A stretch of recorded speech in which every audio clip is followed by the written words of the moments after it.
नमस्कार, स्वागत है आपका हमारी कहानी में। चंदा को गुमसुम चुपचाप काम करते देखकर मुझे बड़ा अजीब सा लगा। चंदा को मेरे यहाँ काम करते हुए 2 साल हो गए। जब भी काम करने आती सबसे पहले कहती, बीबी जी नमस्ते, और उसके बाद पूरे शहर की सच्ची झूठी खबरें चटकारे लेकर सुनाया करती। अभ्यस्त हाथ काम करते रहते और चंदा की जुबान चलती रहती। बच्चे चढ़ाने के लिए उसे अखबार कहा करते। जिस दिन चंदा काम पर न आती मुझे बड़ा खालीपन सा लगता था। वैसे ऐसा बहुत ही कम और किसी खास वजह से ही होता था। चंदा की वाचालता शुरू में मुझे बड़ी अखरती थी, फिर दर्द होने लगता था। वैसे भी मेरा अपना स्वभाव तटस्थ फालतू की बातें कहना और सुनना मुझे कतई पसंद ना था।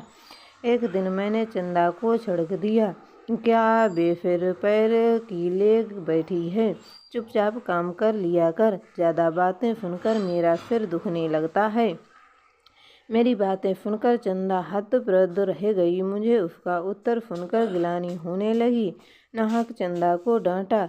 चंदा ने कहा था, बीबी जी हम गरीबों का यही तो साधन है मन बहलाने का। सारा दिन कटते रहते हैं, हंसते बोलते थकान भी नहीं लगती। हमें क्या मालूम नहीं कि हम जो कह रहे हैं वह कितना सच है।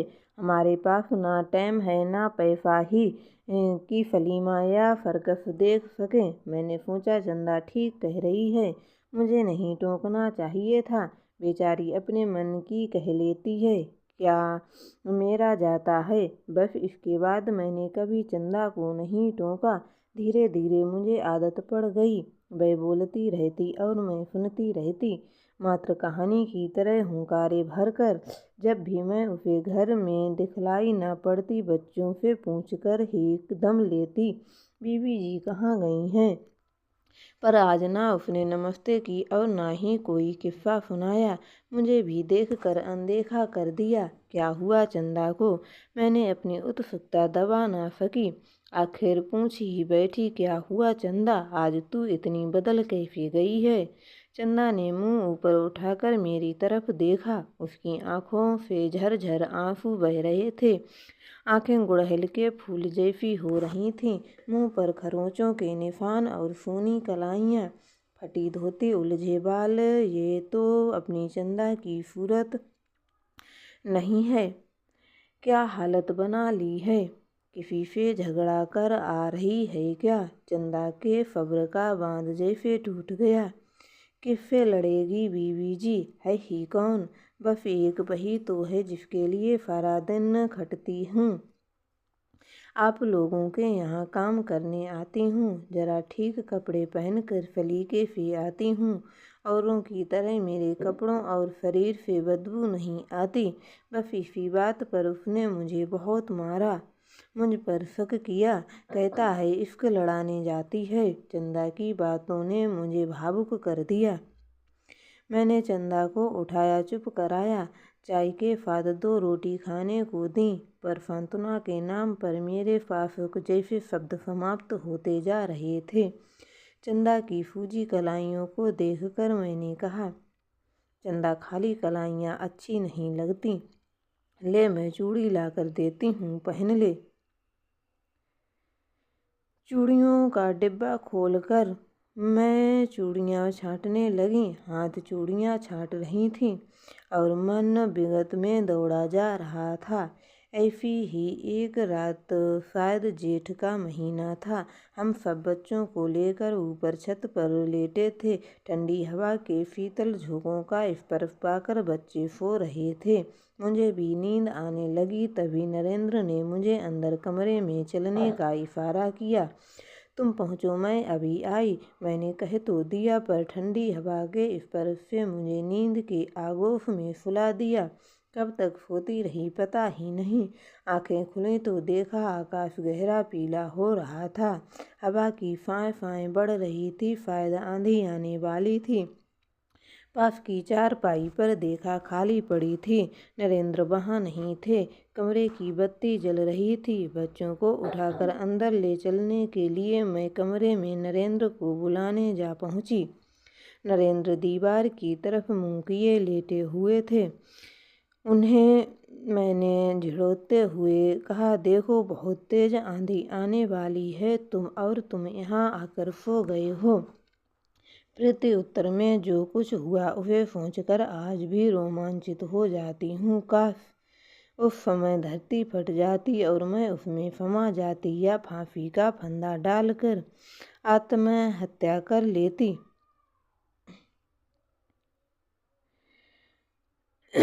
पर कुछ भी नहीं कर पाई। बस एक घाव दिल में जग गया। मैं आहिस्ते आहिस्ते चलती उसकी हथेलियों से अपनी हथेलियों को मिलान करने लगी। कोई फर्क नहीं, हर नारी की एक जैसी हथेली, एक जैसे कटघरे। मेरी तरह चंदा भी भूल जाएगी। अब आई है हरामजादी। कहने के साथ ही एक भरपूर पैर का प्रहार मेरे जबड़े पर पड़ा। मेरी आंखें के आगे सारे नाच उठे। फिर घूम गया। खून का फव्वारा मुँह से निकल गया। नरेंद्र किसी बहसी की तरह मुझे घूर रहे थे। छिद्र पर छाई पीली आंधी जैसे मेरे भाग्य की आंधी बन गई थी। तूफान मेरे ऊपर आया था। उसके पास मैं तूफान से बचने के लिए शरण लेने गई थी, वहीं मेरे लिए तूफान बन गया। उस समय शायद मेरे अंदर की नारी मर गई थी। मैं ना रोई थी ना चिल्लाई, क्योंकि लाशें रोया नहीं करती, केवल लाश होती है। मैं जिंदा लाश बन गई थी। दिल में एक नासूर बन गया था। अगली सुबह सूजा हुआ मुंह और खून के धब्बे देखकर लोगों ने पूछा, सीढ़ियों से अंधेरे में फिसल गई। सुनकर सब चुप हो गए। जब मैं उजाले से फिसल कर अंधेरे में आ गई थी, ये मेरे जीवन का सच बन गया था। मुझे लगा था पति पत्नी नहीं बल्कि एक वेश्या है। शायद उससे भी गई गुजरी। वही एक रबर का बेजुबान खिलौना है। जैसे चाहो वैसे खेल लो। इंसान की अवस्था में शरीर का क्षतविक्षत होना अवश्य भाव है। पुरुष कितना हिंसक है, वह चाहे पढ़ा लिखा हो या गवार, क्या फर्क पड़ता है। नारी कुचले और मसले जाने के लिए जन्मी है। पुरुष अपने पौरुष के सारे जौहर अपनी पत्नी पर ही दर्शाता है। मांग में सिंदूर, माथे पर बिंदी, हाथ में कंगना और पैरों में बिछुओं का नाम ही पत्नी है। नारी इतनी असहाय क्यों है? इस हिंसा का बदला क्यों नहीं ले सकती? अपने ऊपर उठते हाथों को रोक क्यों नहीं सकती?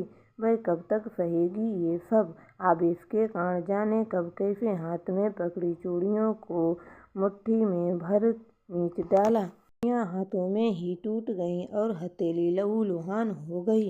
मेरे मुंह से निकली चीत्कार को सुन चंदा दौड़ी आई। मेरी हथेलियां देखकर बोली, ये क्या हुआ बीबी जी? चंदा पानी लाकर मेरी हथेलियां साफ करने लगी। कुछ नहीं हुआ चंदा, बस मैं एक कटघरे में खड़ी हो गई थी। चंदा शायद नहीं समझ पाई। मैं आहिस्ते आहिस्ते चलती अपनी हथेलियों से अपनी हथेलियों का मिलान करने लगी। कोई फर्क नहीं है।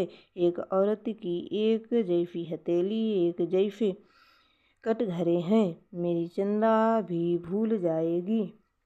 पीड़ा के अतिरेक को अपने अंदर समेट लेने के लिए मैं अपने होंठ तेजी से बंद कर लेती हूँ।